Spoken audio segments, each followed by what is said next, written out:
بسم الله الرحمن الرحيم. اللهم صل على سيدنا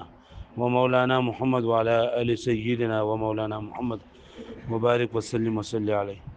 رب زدني علما، رب اشرح لي صدري ويسر لي امري واحلل عقدة من لساني يفقهوا قولي. نو منګه مرفوعات شروع کړو. په مرفوعاتو کې اولنې فاعل چې دا فاعل تعریف من کړو، كل اسم قبله فعل او صفة اسند اليه على معنى انه قام به لا وقع عليه. او بیا منګه دا ویلو چې د هر فعل لپاره فاعل ضروری دی. فاعل به اسم ظاهر وي یا به ضمیر وي. ضمیر بیا په دوه قسمه یا به ضمیر بارز وي یا مستتر وي. او که فعل متعدی نو بیا د فاعل سره د دې لپاره مفعول به هم ضروری ده. یا د فعل با واحد راوړو، تسنیه به راوړو، جمع به راوړو، مذکر به راوړو، مؤنث به راوړو. دا قاعده شوې. او مفعول معلوم مسمى فاعلهم دغه شان دی. په مېس کې په تنازل فعلین خبر اتره په تفصیل سره تاسو شو. په ورون سبق کې موږ مبتدا خبر شروع کړو. چې مبتدا او خبر موږ دوه یو ځای تعریف کوو. نو وای هما اسمان مجردان عن العوامل اللفظيه، احدهما مسند الیه ويسمى مبتدا او والثاني مسند به ويسمى خبر.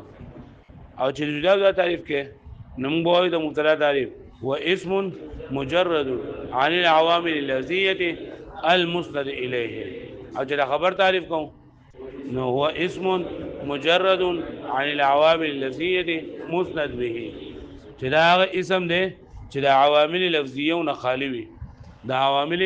لفظیه نه خالی وي. او مبتدا په کلام کې مسند له جوړیږي او خبر سره جوړیږي مسند جوړیږي. یا موږ دا ویلو چې مبتدا او خبر دواړه په یو فصل کې ولې ذکر شوي دي. یو د دواړو مېنس کې تلازم دی. تلازم مطلب سره چې په کوم ځای کې مبتدا وي هلته کې به خبر وي، په کوم ځای کې خبر وي هلته کې به مبتدا وي. او دویم نمبر عامل په دواړو کې یو دی. عامل په دواړو کې یو دی. بیا په مبتدا او په خبر کې عامل څه شی دی؟ نو په دې کې درې مذهبونه دي. اولنی مذهب دا دی چې په مبتدا او په خبر دواړو کې عامل معنوي دی چې څه شی دی؟ ابتدا ده. دویم مذهب په مبتدا کې عامل معنوي دی چې څه شی دی؟ ابتدا. او په خبر کې عامل لفظي دی چې څه شی دی؟ مبتدا. او دریم صورت سره چې مبتدا او خبر دواړه په یو بل کې عامل دي او دواړه عامل لفظي دي. بلې پوه شوئ؟ اوس د مبتدا او د خبر په باره کې یو څو قاعدې ذکر کړئ. نمبر 1 قاعده دا ده چې اصل په مبتدا کې دا خبره ده چې دا به معرفه وي، او اصل په خبر کې دا خبره ده چې دا به نکره وي. اصل په مبتدا کې دا خبره ده چې دا به سوي معرفه، او اصل په خبر کې دا خبره ده چې دا به سوي نکره وي. ها ما ته وګورئ، اصل په مبتدا کې دا خبره ولې ده چې دا به معرفه وي؟ ځکه چې مبتدا محکوم علیه جوړیږي. مبتدا څه جوړیږي؟ په دا باندې حکم لګول کېږي. نو چې په چا باندې حکم لګول کېږي او هغه ته پیژنې نو تا ته معلوم نه وي، معرفه نه وي، نو بیا خو د حکم لګولو څه فایده نشته دی. دې ته نسبت کولی کېږي. دا مبتدا محکوم علیه او مسند له جوړول کېږي. او د محکوم علیه لپاره دا خبره ضروري ده چې په چا باندې حکم لګی چې هڅه وي معلوم وي، او معرفه معلوم وي او نکره معلومه نه وي. لکه بلې باندې پوه شوئ؟ اصل په مبتدا کې دا خبره ده چې دا به سوي معرفه وي، او اصل په خبر کې دا خبره ده چې دا به سوي نکره به وي. اصل په مبتدا کې دا خبره ول چې دا به معرفه وي، ځکه چې دا څه جوړیږي؟ محکوم علیه جوړیږي. څه جوړیږي؟ محکوم علیه جوړیږي. لکه بلې باندې پوه شوئ؟ او محکوم علیه لپاره دا خبره ضروري ده چې دا به یو معین شخص وي. څه به وي؟ معین شخص وي. او اصل په خبر کې دا خبره چې دا به سوي نکره به وي. اصل په خبر کې دا خبره چې دا به سوي نکره به وي. او د دې وجه دا ده چې دا نکره دا خبر دا مسند جوړیږي، یعنی د دې نسبت کیږي، د دې نسبت کیږي. او د نسبت لپاره دا خبره ضروري نه چې دا به معرفه وي، بلکې د هر څه نسبت چې نه دا خبر د مبتدا د چې نه کېدی شي. پوه شوئ باندې معنی؟ پوه شوئ؟ اصل یو دا خبره ده، یو د دې سره دا خبرو مې زګی چې اصل په اسماء کې نکارت ده، یعنی هر اسم چې نه دا نه کېږي، خو د سوجه نه هغه اسم معرفه ګرځي. لکه دلته اوس موږ وایو چې خبر باندې کېږي ځکه اصل په اسماء کې نکارت ده خو په مبتدا کې موږ وایو چې په دې کې دا خبره درته چې دا معرفي ځکه چې په دې ما مبتدا باندې حکم لګول کېږي او د حکم لګول لپاره دا خبره دوی چې په چا باندې حکم لګي او سوي او معین وو شو به معنی ته شاته وځي چې شاته الکان ما تخکاری نو اصل په مبتدا کې دا خبره ده چې دا به معرفه وي او اصل په خبر کې دا خبره ده چې دا به سوي خو کله کله دا مبتدا چې نکره وي نو دا هم و دا واقع کېږي کله کله دا نکره هم مبتدا واقع کېږي شي او کله کله دا خبر هم معرفه واقع کېږي شي یعنی اصل خداري چې مبتدا وسوي معرفه وي او خبر وسوي خو کله کله د څه کېږي چې دا مبتدا نکره او خبر معرفه راتلی شي وشفق صورتونه دي سړي چې الګي نکره دا معرفه دا نکره مبتدا واقع کېږي شي شپږ صورتونه دي سړي چې الګي نکره مبتدا واقع شي هغه بلې خبره باندې پوه شوي دا شپږ ځګونه غوړه خیا یادول غواړي دا اکثر په امتحانونو کې راځي دا خبره چې شپږ ځایونه دي سړي چې الګي مبتدا سو واقع کېږي شي نکره واقع کېږي شي او هغه نکره مبتدا واقع کېږي شي په کوم نکره کې چې تخصیص راغلی په کوم نکره کې چې سره راغلی تخصیص نه ته نکره مخصصه وي نکره مخصصه نو په کوم نکره کې چې تخصیص راغلی نه هغه مبتدا واقع کېږي شي وس دا خبره چې هغه شپږ ځګونه کم دي چې د هغې د وجې نه په نکره کې تخصیص پیدا کېږي نو نمبر 1 صفت لفظی نه مطلب دی چې کله یو مبتدا رااله یو اسم نکره راغی او اسم نکره سره صفت ذکر کړل شو د اسم نکره صفت ذکر کړل شو نو دغه نکره کې تخصیص راغی بیا دا نکره مبتدا واقع کېدی شي لکه په قرآن مجید کې الله تعالی فرمایي ولا عبد مؤمن خیر من مشرک ولا عبد مؤمن خیر من مشرک وز دلته کې د دې ترکیب چې مونږ کوو نو مونږه د زوې لا واو واقع فی القرآن استنافی مونږ دلته کې ورنو لام تاکید او عبد موصوف او دا مؤمن ولا صفت موصوف سره خپل صفت نه مبتدا ودل کې دا عبد چې لکه دا نه کېره ده عبد نه کېره ده او نه کېره دا مبتدا نشي واقع کېره لیکن دل کې پدې نه کېره کې تخصیص راغله ده په نه کېره کې سره راغله تخصیص راغله دا لقاش شوی نه نو دا معرفت نږدې شوی ده لکه کده عبد سره دا مؤمن قید ونه لګي نو لکه دینه عبد د غلام دا غلام دا مؤمن غلام ته مراد غسته شي او کافر غلام ته مراد غسته شي مرتد ته غسته شي دهری ته غسته شي هر قسم ته غسته شي خو چې کله ته د عبد سره قید د مؤمنون ولګو کله د عبد سره قید موږ د مؤمنون ولګو نو بلې نه کېږي او څه پیدا شو خاصواله بګوي چې هر مؤمن هر غلام نه بلکې کوم غلام چې مؤمن وي خیر من مشرک دا غوړه د مشرک نو دا اولنې نکره کې چې تخصیص راځي نو اولنې صورت سره چې رسد ودینه د صفت ملفوظه د ودینه د صد ودینه صفت ملفوظه څه مطلب دی چې په د اسم د نکری صفت ذکر کړل شوی او هغه صفت مونږ ته ښکاری په لفظونو کې ذکر وي په لفظونو کې ښکاری نو دې ترکیب مونږ کوو عبد المؤمن بس شي موصوف صفت مبتدا خیر اسم تفضیل خیر اسم تفضیل او په اسم تفضیل کې هوا فاعل وي هو په کې وي فاعل من حرف جر او مشرک مجرور ساسو هغه مليسب وي چې دوله ترکیبونه نه ورځي جار سره خپل مجرونه ظرف لغو متعلق شو بچا پورې فخير پورې خیر اسم تفضیل سره خپل فعل متعلق نه شبه جمله خبر مبتدا خبر جمله اسمیه خبریه کم دې مثال راځي دا به ترکیبونه کوو چې تاسو بدای کې له خدای پاک روان کی نو ترکیب په اوله کې زدګیږي په ثانیه کې خدا کا چل لې چې په ثانیه کې دونه نه زدګیږي دا اوله کار دی دا په ثانیه کې دا قواعد پکې کنه په اوله کې قاعده نه او صرف دغه ترکیب پکې ترټه زده کولای شي نو دا یو وته تاسو زده کړل چې کله په نکره کې تخصیص پیدا شي نو هغه مبتدا واقع کېدی شي په نکره کې چې تخصیص پیدا کېږي هغه سوجي دي شپږ صورتونه دي نمبر 1 چې کله دی او نکره لپاره صفت ذکر کړی شي پوه شئ دویم نمبر صورت داره چې کله نکره داغه امزه او د ام متصله به منځ کې راشي د امزه نه ورستو د ام متصله سره راشي کله چې نکره د حمزه استفهام نه ورستو کله چې نکره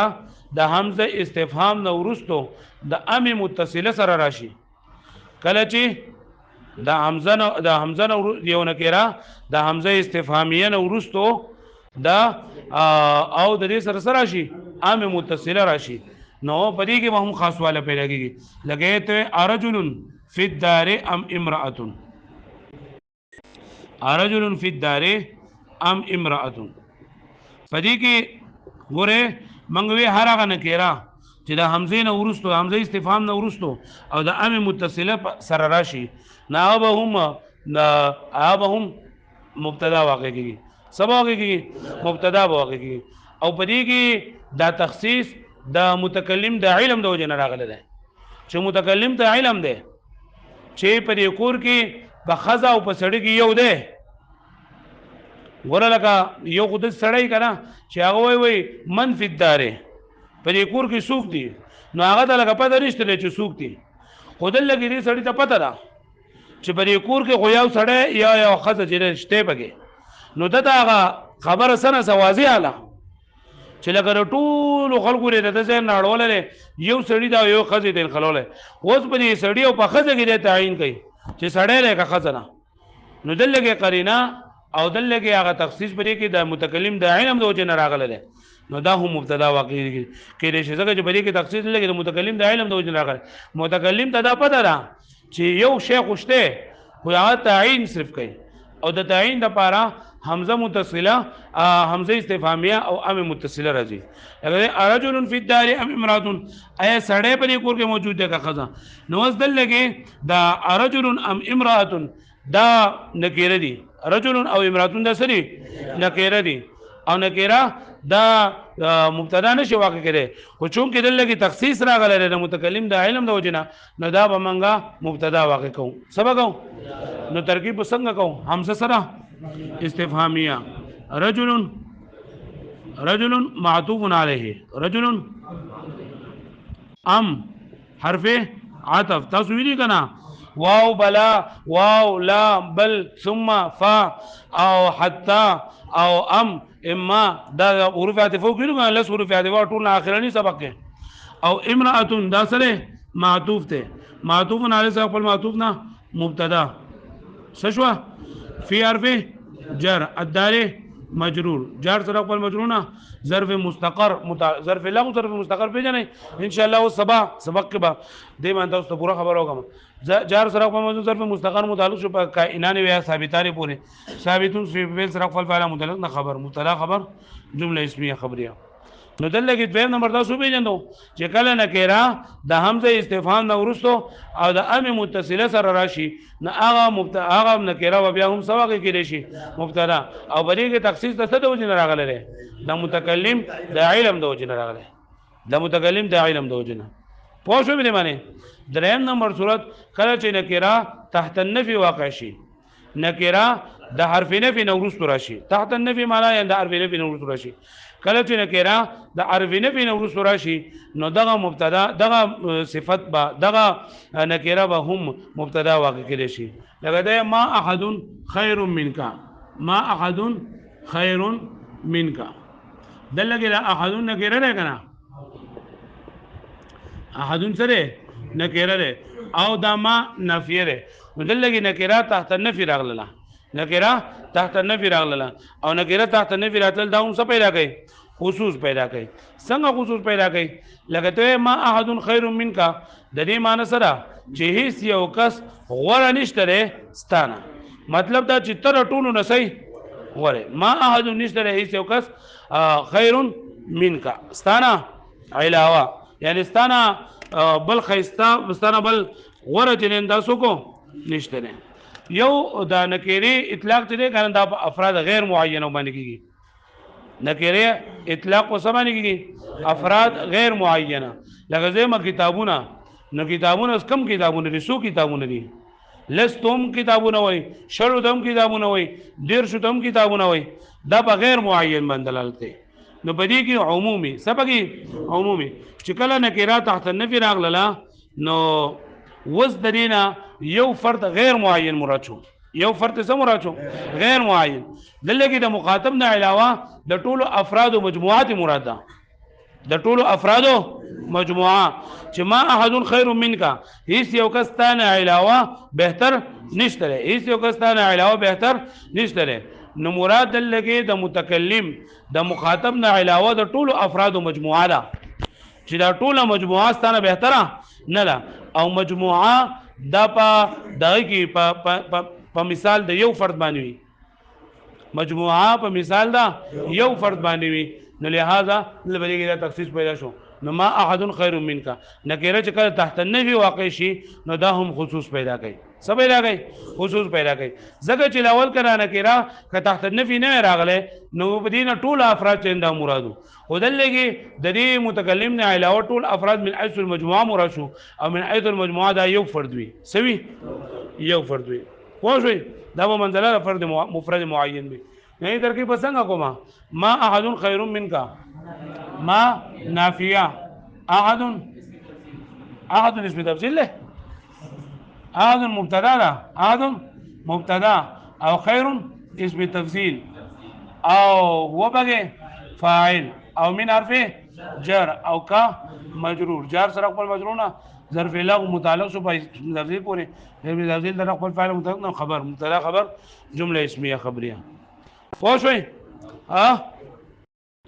نو درې صورتونه مونږ نمبر 1 تخصیص په سره پیدا کیږي په صفت ملفوظه سره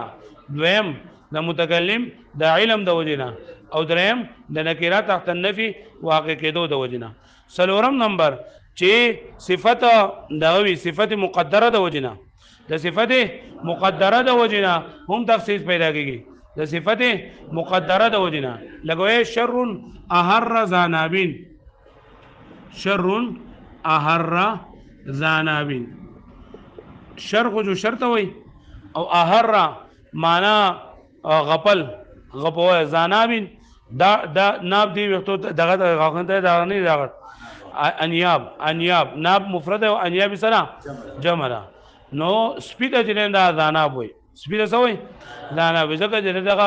دغه غاخونه د نورو سرو نسبت باندې لغټ وي نو دا په هغه ځای کې ویل کېږي چې عربیان کله یو سړی له خدمتونه کوي او سړی د خدمتونه کوي او لکه مطلب دا د په خرچې مرچې کوي نوکری او بیا دغه نوکر را پاسي او د خپل مالک ته خبره اترې کوي نو شر احر رزانبی ودا خلق له شر د چې سپي وغپو نو دلته دا شر دا موصوف ته او دلته دینه صفت دلته عظیم هغه عظیم صفت دلته مقدر ده دا صفت مقدره د وجنه په دې کې تخصیص پیدا شوی چې شر چې دا شر ده غورکوټه شر نه ده بلکې شر عظیم دا لوی شر ده احر ذانابین او دې ترکیب موږ څنګه کوو شر موصوف ته شر سره موصوف او عظیم ولا صفت ته موصوف سره خپل صفت نه مبتدا احر فعل ماضی ده احر یحر احرارا فعل او هو ضمیر پکې سره فاعل له الحمدلله او ذانابین ذا مضاف او نابینو مضاف الیه مضاف سره خپل مضاف لینا مفعول به شو فعل سره خپل فاعل مفعول به نه خبر مبتدا خبر جمله اسمیه خبریه وګوره ذانابین په اسم متمکن په اقسامو کې څه شی ده اسماء سته مکبرونه نه کنه ذا پکې راغله اسماء سته مکبره کم دي ابون اغون همون انون افمون او فذومال کې ذو او بیا راغی حالت رفعی پس سره واو سره حالت نسبی الف او حالت جری نو ګوره دا حالت نسبی له الف سره راغله کنه او حالت نسبی ول دغه چې څه وکړي مفعول به وکړي پوه شئ دا شر په کوم حالت کې حالت رفعی نسبی جری کې حالت رفعی کول دغه چې څه وکړي مبتدا وکړي پوه شئ مې باندې ها نو سلورم چې الته کې صفت مقدر وي نو بای کې هم تخصیص پیدا کیږي لکه څه مثال له شر احر زنابین دا بعضو کې څنګه شر عظیم احر زنابین یعنی یو لو شر چې د سپي وغپو لکه پوه شو به معنی خاجي سپینځم نمبر چې کله خبر جار مجرور وي یا ظرف او مقدم شي کله چې خبر مقدم شي په مبتدا باندې نو بیا هغه نکره دا مبتدا واقع کړي شي کله چې خبر مقدم شي په مبتدا باندې نو بیا هغه نکره مبتدا واقع کړي شي لکه د فی الدار رجل دلته اصل کې څنګه ودا رجل فی الدار چې سړی په کور کې دی د فی الدار په کور کې خو صرف سړی دی نه په کور کې صرف سړی دی معنی بدل څه کوم رجل فی الدار معنی سره سړی په کور کې دی فی الدار رجل په کور کې صرف سړی دی په کور کې صرف دا صرف پکې ما ولي وي ځکه چې تقدیم دا ما حقه التاخير دا حصر او اختصاص پیدا کوي تقدیم د ما حقه التاخير وجه اختصاص پیدا حصر او اختصاص پیدا کوي لکه د دې بدل سبحان صاحب نوم په رجستر کې راغ عبد الله خواته ده د مؤخر ده د جمعه مخ کړه ده دغه بس خاصواله کنه ها نو کم څه چې ورستوي او ته را مخ کې نو هغه د حصر فائدہ ور کوي د اختصاص فائدہ ور کوي نو دلته کې دا فی الدار ورستو ده مؤخر ده خدای چې تا دا رامخ کو نو دې د حصر پیدا وکړه د خاصواله پیدا وکړه نو د دې مبتدا په ورستو کولو باندې او د خبر په مخ کولو باندې پدې کې چونکه تخصیص راغی نو دل لګی دا نه کړه خدا ز مبتدا واقع کول شم پوه شو به معنی او دل لګی ترکیب څنګه کوم فی حرف جر ده او دار مجرور ده جر سره خپل مجرونه ظرف مستقر د ډایرکټ کړي نو مزي بنوي ظرف مستقر متعلق شو په ثابتون پورې پس پورې ثابتون چې په فعل خپل فعل متعلق نه خبر مقدم سو او رجل مبتدا مؤخر مبتدا سره خپل خبر نه جمله اسمیه خبریه وزل کې دا مبتدا دا رجل نکره له خو چون کې بری کې حصر پیدا شوی دی او حصر پکې د څه د وجنه پیدا شوی دی د خبر دا مخکې کېدو د وجنه دا خبر دا مخکې کېدو د وجنه الګه پوه شو به معنی شپږم نمبر جګه چې پای کې د ذکر د نکری تمیز چې کله د نکری نسبت متکلم ته وشي د نکری نسبت څه ته وشي متکلم ته وشي نو په دې صورت کې به هم مبتدا بدا واقع کیږي لکه ده سلام علیکا وذل لږ څه خبره ده نو دا به خاصه یاد کوي چې دا سلام علیکا باسل کو سلمت سلاما علیکا سو باسل کې سلمت سلاما علیکا سلمت ز سلام کوم پتا باندې سلام دی پتا باندې نو وذل کې دا سلامن دا مفعول مطلق ده دا سلامن سره مفعول مطلق ده او دا مصدر ده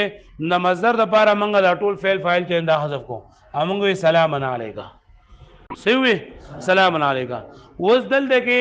دا سلمت موږ حذف کو سلام علیکا پاتې شو نو دا منصوب دا سلامن منصوب ده دا منګه مرفوع کو د پاره لري چې لدی نه منګه جمله اسمیه جوړو څه جوړو جمله اسمیه او جمله اسمیه ته منګه ولې جوړو جمله اسمیه ته منګه څنګه جوړو کنه چې جمله فعلیه دا په تحدث دلالت کوي او جمله اسمیه په ثبات دلالت کوي په دوام باندې په استمرار باندې او دل کې دا ته سلام نو سلام دا دعای او په دعا کې دوام او استمراري نو دل کې دا منګه د جمله فعلیه نه دا منګه واړو له جمله اسمیه دا چې جمله اسمیه دا اړو نو پرې باندې منګه سوکو دا سلام منګه سکو سلام یو کو سې کو سلام یو کو اصل کې دې سلامي علیکا سره پاتو کې سلامي علیکا چې زمادي سلامي پتا باندې زمادي سلامي پتا باندې نو ګوره دل کې د نکيري اضافت متکلم ته وشو کنه د نکيري اضافت څه ته وشو متکلم ته نو بدی صورت کې هم پدې کې تخصیص پیدا شو ځکه چې د نکيري ته اضافت وشو لکه پوښتنه به باندې د نکيري اضافت چاته وشو متکلم ته د نکيري اضافت چې کله متکلم ته وشو نو بدی کې هم څه پیدا کیږي تخصیص پکې پیدا کیږي سبق پیدا کیږي تخصیص پکې پیدا کیږي د دې وجنه دلته باندې نکيري کې چونکه تخصیص پیدا شو نو دا مبتدا واقع کېدې شي ترکیب څنګه کومه سلام مبتدا او علیکا جار مجرور متعلق شو بچا باندې په ثابتون پورې سبوره ثابتون چې فعل خپل فعل متعلق نه خبر مبتدا خبر جمله اسمیه خبریه چې سلام دې ثابت وي پتا معنی یاره پوهیږي کنه پرې باندې پوښوي تاسو پرې باندې پوښوي ګوره موږ دا خبر وکړه لاول نه چې اصل په مبتدا کې دا خبره ده چې دا بسوي معرفه به وي او اصل په خبر کې دا خبره ده چې دا به بیا موږ د دې وجه ویلا چې اصل په مبتدا کې دا خبره ولې ده چې دا به معرفه وي ځکه چې دا محکوم علیه جوړیږي مستملی جوړیږي او حکم چې بچا باندې لګولېږي نه دایره لپاره دا ضروري چې دا بسوي متعین به وي او اصل په نکره کې دا خبره ده اصل په خبر کې دا خبره چې دا بنګری ځکه اصل په اسماء کې نه تغره نکارت ته اصل په اسماء کې نکارت ته او دا محکوم به جوړیږي د محکوم به د لپاره تعین شرط نه د محکوم به د لپاره تعین شرط نه لري نو موږ چې اصل په مبتدا کې دا خبره چې دا به معرفه کله کله دا نکره هم واقع کیږي خو چې کله په نکره کې تخصیص راشي عام نکره مبتدا نشي واقع کېږي عام نکره مبتدا نشي واقع کېږي خو چې کله په نکره کې تخصیص راشي نو دا تخصیص د وجنه دا مبتدا دا نکره بیا څه واقع کېږي شي او تخصیص موږ سوچوي د تخصیصو شپږ وجوي نمبر 1 چې کله صفت ملفوظ وي صفت سوي ملفوظ وي ویم نمبر کله نکره د همزه استفهام او د ام متصله سره راشي نو بیا به هم پای کې تخصیص پیدا کوي او تخصیص بغیر لګي د متکلم د علم د وجنه راغله دریم نمبر کله چې نکره تحت النفي واقع شي نکره تحت النفي واقع شي او څلورم نمبر چې کله صفت د یو اسم د لپاره صفت مقدر وي کله اسم د لپاره صفت سوي مقدر وي پنځم کله چې خبر مخکې شي په مبتدا باندې او سلو پنځم نمبر چې کله د نکره اضافت متکلم ته وشي پوه شئ او اصل په خبر کې دا خبر او چې دا بسوي نکره به کچر کله کله د سم کې راشي چې دا خبر معرفه راشي خبر سره شي چې کله مبتدا معرفه وا او خبر معرفه مبتدا معرفه او خبر معرفه لستا خو غلا کم یو تم خبر او کم یو تم مبتدا مطلب د کم لاول نه جواب مبتدا او کم دویم جواب صحیح خبره خو کله خبر مکه کې او مبتدا ورستو کې جوم صحیح نه لګته الله ربنا نو ګور الله ربنا پرې کې دا الله دا معرفه ده کنه او ربنا هم سره معرفه ده نو لاول نه با مبتدا او دویم بسوي خبر به او مبتدا خبر لګي ځوان سری معرفه دي نو کته الله ربنا وې جم صحیح ده او کته ربنا الله وې جم صحیح ده نبینا محمد کوم صحیح ده اګه محمد نبی نه وې جم سره پرې پوښوي پوره نه ده وای ورته پوره واصل المبتدا او اصل د مبتدا نه دا خبره ده ان يكون معرفه جدا بسوي معرفه به وجه ته معلومه شولا چې دا معرفه ولې ځکه چې دا څه واقع کیږي محکوم علیه دا محکوم علیه دا پردا خبر ضروري ده چې دا بسوي واصل الخبر ان يكون نكره او اصل خبر دا پردا خبر چې دا بسوي نکره به ولې ځکه چې دا محکوم به واقع کیږي څه واقع کیږي محکوم به دا محکوم به دا پردا خبر چې دا بسوي نکره به معرفه ولې لپاره ضروري نه ده ها والنكره اذا وصفت او نکره کله چې داغي صفت ذکر کړل شو نکره کله چې داغي څه ذکر کړل شو نو جاز ان تقع مبتدا نو دا جایز دی مبتدا جوړول دا جایز دي څه جوړول او داغي څو صورتونه دي شپږ نمبر 1 ولا عبد مؤمن خير من مشرك چې خامخا غلام مؤمن غره د مشرک نه ندل کې تخصیص د سره وجنه راغله ده د صفت ملفوظ د وجنه د صفت لاندې ورته لیکلي دی الوجه الاول للتخصيص الصفه الملفوظه نما بریګی لیکلي تاسو بریګی لیکلي بین السطور وکذا اذا تخصصت بوجه اخر او دا رنګ چې کله پرې کې خاصواله پیدا کړل شي په بل وجه سره نو بل وجه صرف مثالونه ذکر کړی دي انور خبر اترې نه ذکر کړي لکه رجل فی الدار ام امراه نو موږ وی چې کله نکره دا د همزه استفهام نورستو د ام متصله سره راشي نو به هم سواغه کې شي مبتدا او بدی کې تخصیص وجه څه شری علم د متکلم دی چې متکلم ته دا پته ده چې پکور کې یو سړی دی یا پکې یو خزره خو تعین را توکا نوې چونکی بدی کې خالص نکارت پکې نشته ده خو د څه چې د سر نه اړو پته نه چې بدی کور کې سوکته نو بیا خو نه کېرو خدای لګی ته دونه پته شته چیرې سړی دی او که خزره خدای څه به تعین نه کوي متکلم علم چې بدی کې تخصیص پیدا کړي د متکلم علم به څه پیدا کړل دریم نمبر ما احد خیر من کمنګوي چې کله نکرات د نفي نه ورستو واقع شي